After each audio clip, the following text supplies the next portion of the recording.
Hey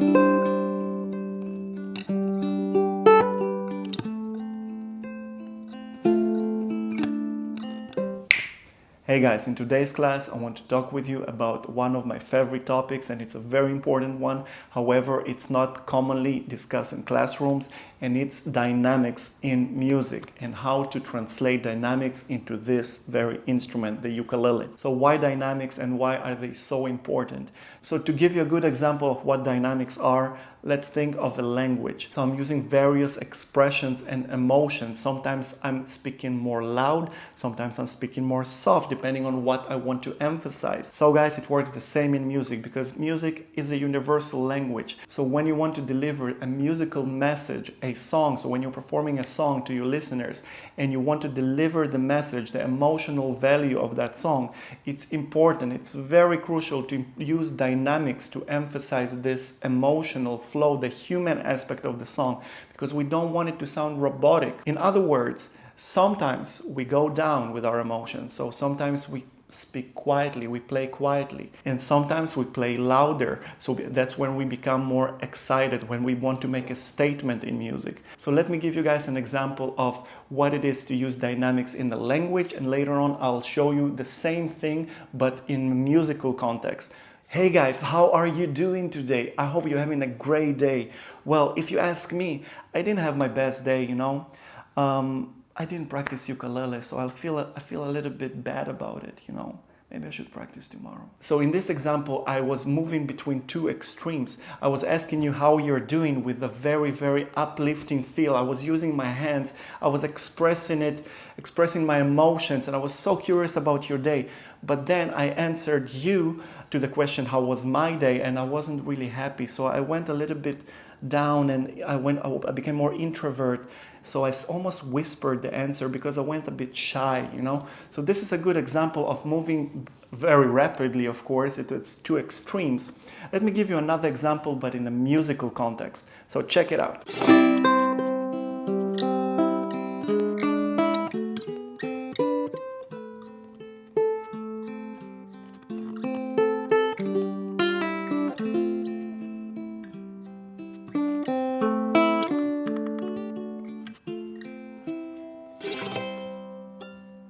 So as you could all recognize, that was Yesterday by the Beatles. And what I was trying to show you that I was using a lot of dynamics. So some parts I went up, so I was plucking the strings harder, so there was more sound, it was louder. And in some parts of the song I went very low, very quietly, so everything became very, very fragile and shy, just like how we are as humans. Sometimes we are screaming and we are very emotional and we want to be heard, and sometimes we become more quiet and introvert. So that's how music works, because music is played by people, we're not robots. So we want to bring this emotional value to the music with the use of dynamics. So just for reference, let me play the song Yesterday once again, but this time without any dynamics. So it's gonna feel quite stiff and quite robotic.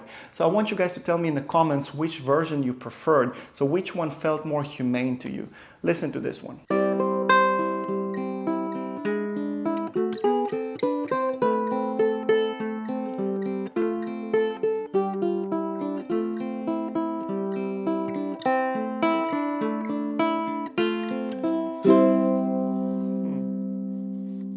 So from a musical point of view, and if you ask me, of course, I'll definitely go for the dynamic version. Every time I play music, I use dynamics. So now probably most of you wonder, so how do we make use of dynamics? How do we learn that? So I'm here to teach you how to do that in a few steps. So step one, here is a great exercise for you to start your journey by incorporating dynamics. So it's a simple exercise. It's not really a beautiful song. Is just an exercise that will make your brain function in a different way and make you understand what is loud and what is soft. So check it out. This is the very basic form of the exercise. We're going to be using our thumb in the right hand to pluck separate notes. In the left hand, we're going to use 4 fingers: index, middle, ring, and pinky. Every finger gets its own fret. Index for the first fret on the first string, the middle finger gets the second fret on the same string, the ring for the third fret on the first string, and pinky for the fourth. And this is pretty much a sequence: 1, 2, 3, 4 on the first string, then 1, 2, 3, 4 on the second string, third string same thing, and fourth string. So I want you first of all to pluck the individual notes. Then you go to the second string, 1, 2, 3, 4, third, very good. Fourth, I'm using a low G ukulele by the way, but it really doesn't matter, guys. So the sequence is 1, 2, 3, 4. You can also go back, by the way, this can also work. So 1, 2, 3, 4, 4, 3, 2, 1. So you just continue the sequence backwards. But the idea is this: you choose a finger, just one finger within this 4 fingers position, and that's the finger that you're going to emphasize, meaning this one's going to be louder than the rest. So that finger goes louder, and the rest of the fingers, you will be playing them a lot softer. So here is an example. Here are the 4 fingers. Each finger has its own fret, and I'm going to be focusing on the index finger. So whenever I'm plucking the first fret with my index finger on each string, that one is going to be louder than the rest. The rest of the fingers, I'm going to push down the volume. This way the index finger will be a bit louder and stand out. So check it out.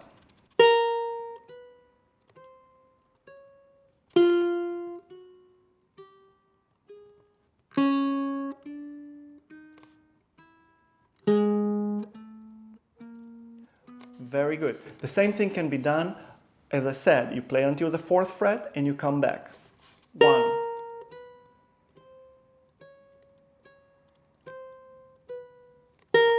All right, and then you can continue on the rest of the strings. Now, we move to the 2nd finger and we do the same thing. That gets a bit more tricky. So that means the first finger, the index finger, is going to be silent. It's going to be quiet, a lot quieter. You still play it, but the gap has to be quite big between the soft and the loud, all right? So now the middle finger, that's your focus. Here we go, 3, 4.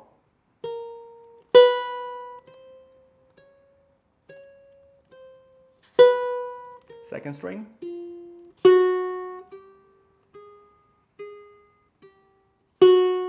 And now let's try the ring finger, so the 3rd fret. 3, 4.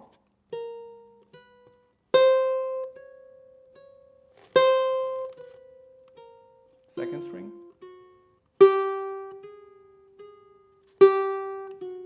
So I highly suggest you guys to incorporate this exercise in your daily practice. So if you want to extend this exercise and make it a little bit more intermediate level, what I suggest you to do is to use the 2 finger to alternate between the index finger and the middle finger. So never repeat the motion when you're doing this exercise. That's a good step to do. And of course, little by little, increase the speed, increase the tempo. Don't start with fast speeds. Start slowly, because this is the way we learn. The slower you play an exercise, the slower you play a song, the more we can control our movements and learn. And my second exercise will be a short song where we're going to incorporate dynamics. So let me first play it for you.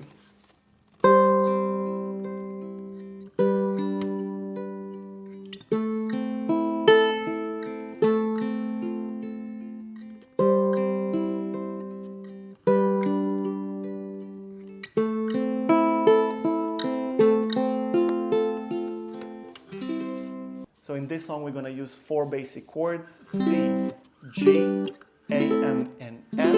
And the right-hand finger picking pattern goes like this: 4 fingers assigned to 4 strings. And we plug the 1st and the 4th string together, then the 3rd string, then the 2nd string, then the 1st string, then the 2nd string, and then the 3rd string. And then you repeat that on every chord. Was for the C chord, then for the G, then for the AM, and for the F. Good job. So now we want to incorporate dynamics. So look into the example on the screen. As you can see, there is a wave passing through all the notes. So this shows you the intensity which we have to use in order to plug the string. So pretty much when the wave is all the way up, we go louder. When it goes down, we play softer. So the first half of the song, so meaning the chords C, G, we play with high intensity. So we pluck louder, we want the chords to be more present. So we are really, really excited about it. And on the second part, so for chords A, M, and F, we start whispering. So we slowly move from the emotional conversation to the whispering part, okay? Not abrupt, but slowly making that transition. So you need to feel that wavy feeling. So let's do it together. Let's try to feel it. So again, guys, this is more of a feeling. It's not really a number. It's not a very precise thing that happens here. So you don't have to play exactly like me, but what I want you to do is still to follow that wave. So gradually connecting these two extremes, so to say, the loudness and the softness, all right? So check it out. Let's try to do it together one time. 3, 4. Slowly. Coming back. Slowly going softer. Up. Here we go.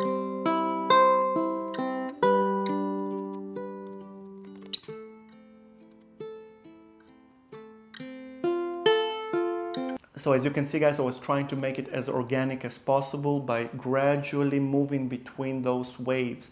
So pretty much on my G chord, I was already slowly going a little bit quieter, preparing to the next part, which is a softer part. Okay, and when on the final chord, which is the F chord, towards the end of it, I was bringing up the intensity again because we're going back to the C chord, and that's the explosive part. So guys, work on this exercise. It's a great example because it will also help you to understand the concept and actually incorporate it in the music that you're already learning. And something that can help you guys understanding this whole dynamics thing in music, think about different parts in songs, such as verse and chorus, or verse and refrain. So usually verses are quieter, okay? They're a little bit more shy.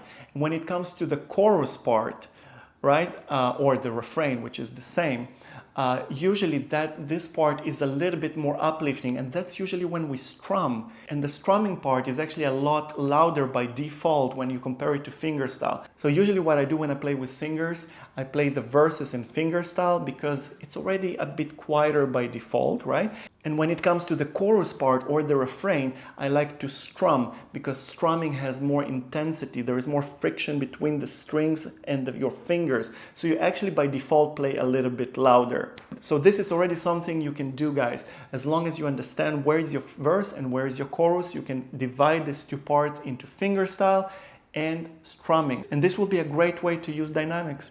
And here's the final exercise for you guys. So when you're learning a song, or maybe you're just jamming to a song you already know and you want to incorporate the dynamics in it, what I suggest you to do, have the score in front of you. So I would suggest just print it and then take a pen and just mark kind of a wave around the notes. It can be a short wave, like a very condensed wave. So really like imagine a very small waves, but very, very large ones and then soft ones, right? Or maybe long ones, right? Kind of ocean waves, right?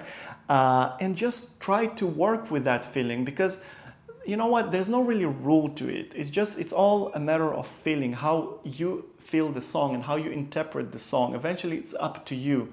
That's also something you see in classical music. When you see a conductor, right, with a whole orchestra, the conductor is not changing the notes, but the conductor does change the intensity, and the conductor usually works with the dynamics. So it brings the intensity of the orchestra up or down, and that changes the mood of the song enormously. So we can be the conductor of the songs which we are playing. So you can play the exact same notes, but you can play them with a different intensity and feel, and that will change the feeling of the song quite a bit. Trust me on this one.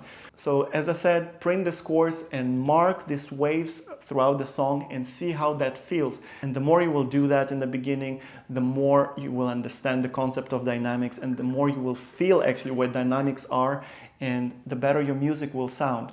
Okay guys, that was it for today. I hope you enjoyed this video, and if you did, make sure to subscribe to my channel because there's gonna be a lot of cool videos coming up very soon. And if you want to take your ukulele playing to the next level in no time, I'm welcoming you to join to my Patreon community. This is where I'm teaching weekly live classes, giving lots of tips and tricks, releasing my tabs, and helping everyone in my community to become the best ukulele players they can be. So I included the link to my Patreon in the description below. So thank you guys once again, and I'll see you in the next video. Ciao, ciao.